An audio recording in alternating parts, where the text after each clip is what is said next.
regulatory authority decided to fine them $100 million and to penalize them by not allowing them to take part in the Formula races this year, Formula One. So that shows how much of power is there with information. Political leaders use this power in various ways. Industrial espionage takes place in order to get information from others. But other people, you and I probably who are ethical, will use the information in whatever way possible. And the greatest tool in modern information technology for information, of course, is the internet. In fact, when I asked Daya how he keeps updated with modern technology in the computer field, first he said through the internet, and then he said he visits other countries regularly. So information and internet are probably very closely tied up. In fact, children now probably have more information than their parents, because anytime they want information, they don't come to the parents.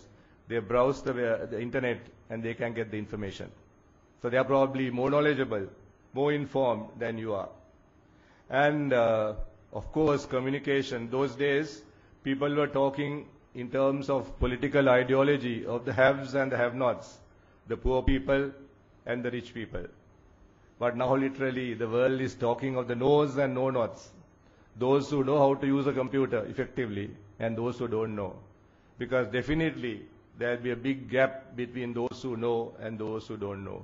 Unfortunately, Sri Lanka entered into this information wave rather late, but I believe we are catching up, and people like Mr. Hettiarachchi in the private sector, there are many others I must admit, are involved in providing the knowledge that makes people know a computer and therefore have the advantage.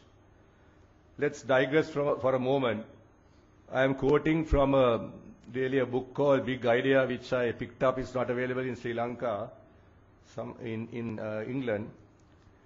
This is an interesting book called The Big Idea.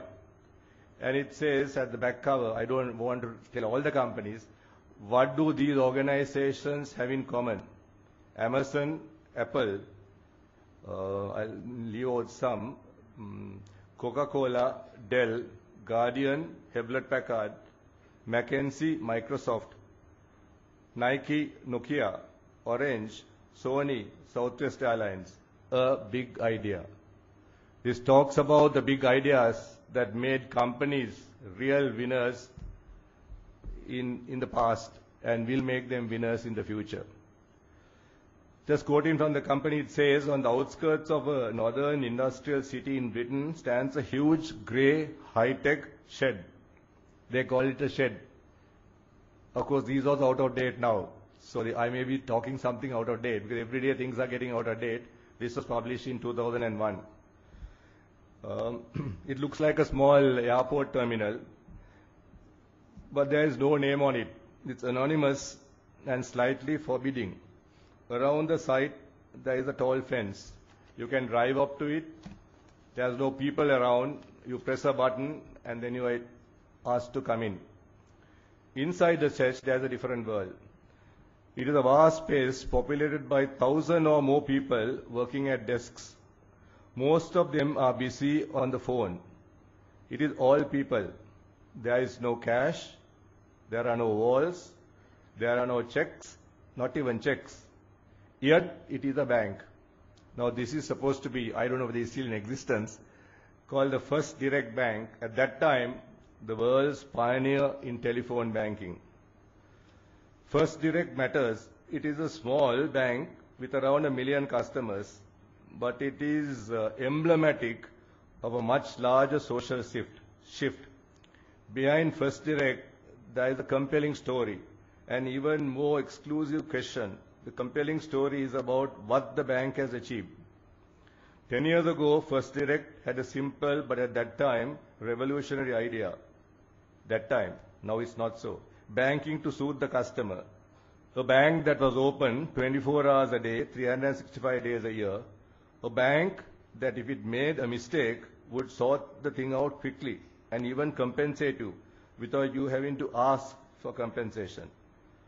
A bank that because it had no branches was much cheaper to run. Everything was at the center. a bank that would not charge you for running your account. And above all, a bank that says that the heart of banking isn't check processing or bullion handling or loan approving. It is managing relationships with customers. I think heart of any business, especially marketing, is managing relationships with customers. But now, even First Bank at that time in 2001 faces an explosive question. If customers, they have got used to the excellent customer relationship, but they want something more. Customers now are so sophisticated. There are so many people throwing ideas at them. I have read somewhere else a book where they talk of not the satisfied customer or the delighted customer, but the never satisfied customer. Now customers are so sophisticated, even in a small developing country like Sri Lanka, that they are never satisfied with what you give them. They always want something more. Like Oliver Twist, they are asking for more all the time. So they have this question they are facing, what next? It's a question that sooner or later every other organization will have to confront. Once you have achieved high quality in your products or excellent standing in your customer service, where do you go next? And it has it's more than just a question. It is the whole climate.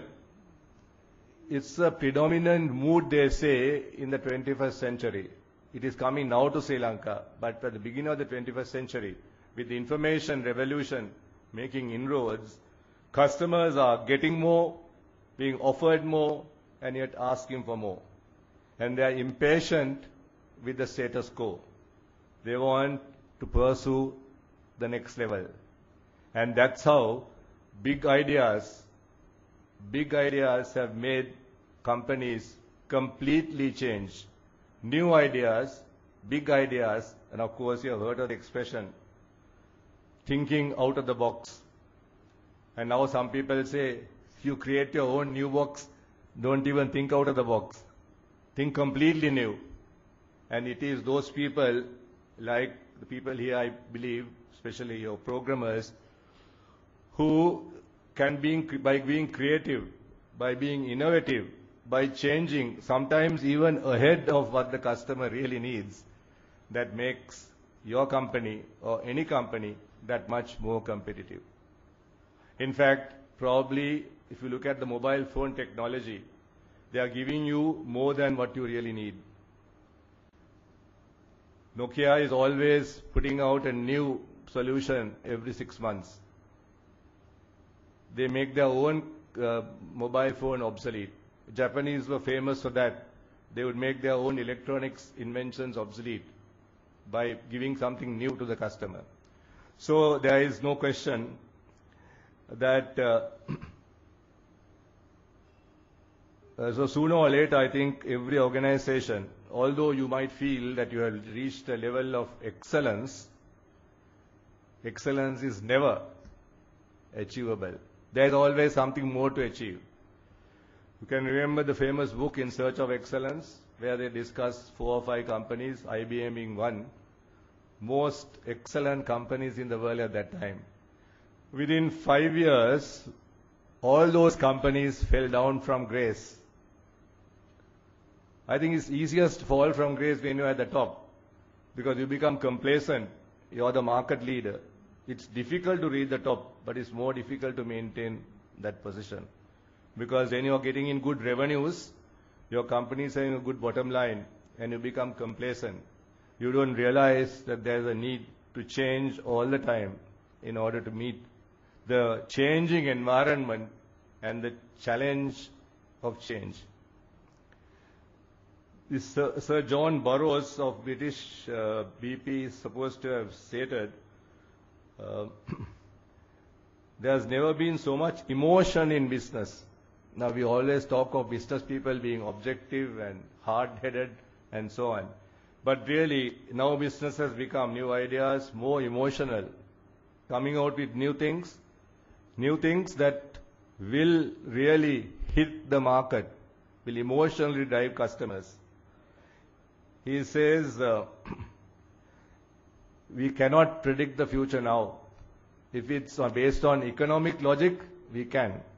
But it is not. It is to a great extent based on emotional aspects.